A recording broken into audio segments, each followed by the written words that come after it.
Hello everyone, if you don't know me, my name is Mr Hicks. I'm head of RE at Chertsey High School. Now obviously at this time of year we're talking about options, and I just wanted to briefly talk to you about what the RE GCSE will look like, what happens, and probably more importantly the sort of pathways and the careers that an RE qualification could take your child down.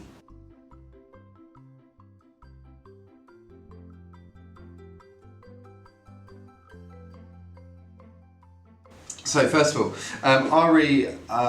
the RE exam, we follow the AQA Spec A exam, which means that we look at the study of Christian beliefs and practices, as well as another religion, which is likely to be Judaism. So in Year 10, students look at Christian beliefs, which is then followed up by Christian practices, which is essentially how Christians demonstrate and show the beliefs that they hold and where they get those ideas from.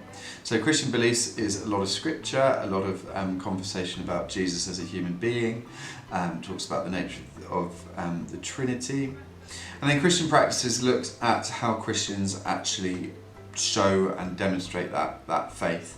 So we briefly talk about places of pilgrimage, we talk about the church as a whole community and what that does throughout the world, as well as looking at things like different types of worship.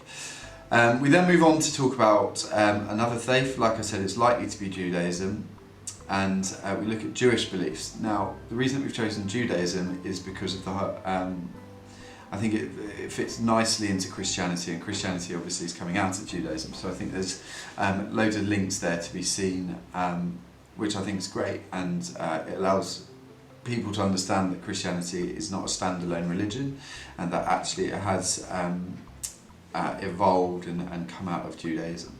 So we look at Jewish beliefs, so the nature of God, the nature of the Messiah to come. We look at ideas of life after death and punishment, and whether or not resurrection is actually something that Jewish people believe in. Now, on the other side of that, so once we've done Jewish beliefs, we then go on to Jewish practices, like very similar to Christianity, how Jewish beliefs are expressed in their day-to-day lives. I think this is really important because, particularly when we look at other religions, we address a lot of misconceptions and a lot of things that often might get misunderstood, or maybe have been popularised in sort of media and popular culture that might not do Judaism justice, or might not do any other religion justice. So when we look at another religion, we cut away stereotypes and misconceptions. So some of the things that we look at in Jewish practices, I should say, are things like kosher and trefa laws. We talk about the use of the synagogue, worship at home. We talk about the key principles in Jewish daily life, as well as talking about the Torah and the Torah scrolls and how that's used to help a Jewish person. So Year 10 is very, very based on the study of religions. Obviously that's part of the GCSE, and I don't want people sort of signing up for it and being surprised by that. We do a lot of study of religions, but it doesn't necessarily, you do not have to hold a faith to undertake this GCSE. Now, I'm not going to lie. If you are coming from a faith background, that will definitely be advantageous. But it's not something that's a prerequisite, and it's not certainly something that if you don't have a faith, you'll be held back by. The reason that you don't need to have a faith to do GCSE is because we look at what people believe and what people do. So we don't talk about individuals' faith.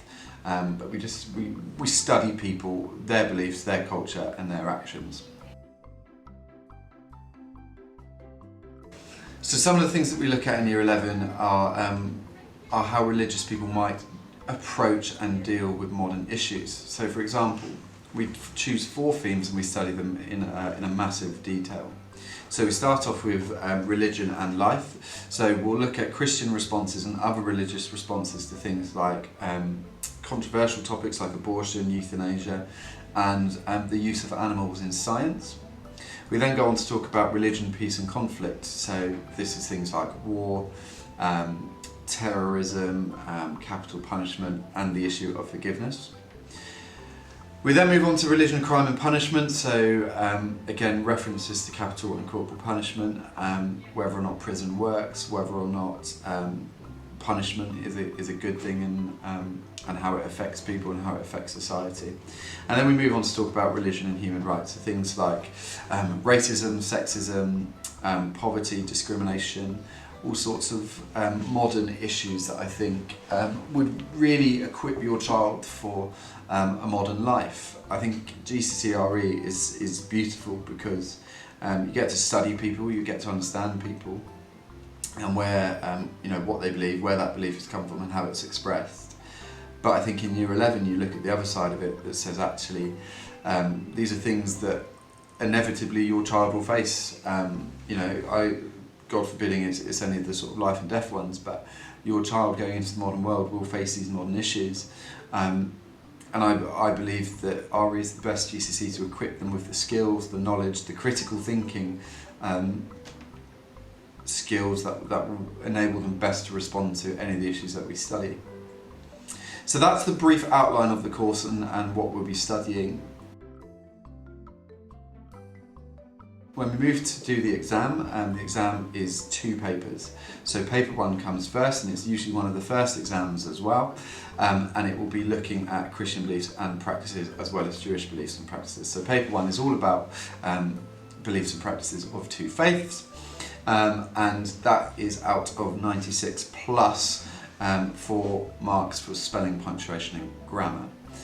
Paper 2 is the exact same, but looking at the 4 themes. So they'll be looking at religion and life, religion and conflict, religion and crime, and religion and human rights. That will make up paper 2. Again, out of 96 plus the 4 spelling, punctuation and grammar marks. Each paper is 1 hour and 45 minutes long, and that's a minute per mark roughly. So students do have plenty of time to go through that in their exam, but obviously we do a lot of practice beforehand. So what next? I often get asked the question, well, if I do RE, does that mean I have to become a priest?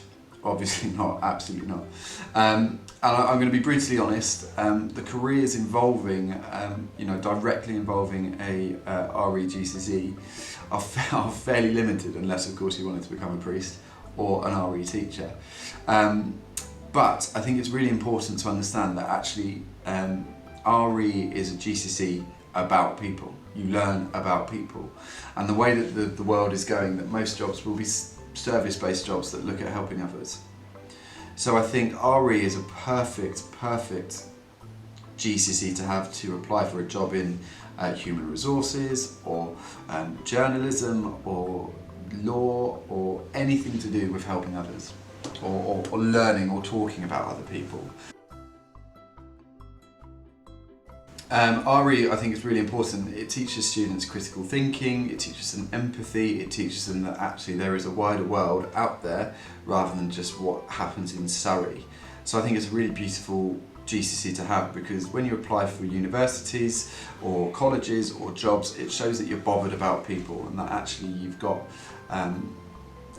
you've got the desire to learn about others and to make a real change actually in the world. Oxbridge, so the top universities in the country, Oxford and Cambridge, really value GCSE as a GCSE RE as a qualification, because all of the things like I've just said, it shows that you're bothered about people, it shows that you want to learn about people, and it shows that you've got critical thinking. That means that you can really pull apart a statement or a belief or a fact and look at it with evidence and scripture and other sort of human aspects to it. So I'm not going to lie, I don't think many of our students want to become a priest, and that's fine, but any student who wants to go and do any job involving human beings, RE would be a perfect GCSE choice.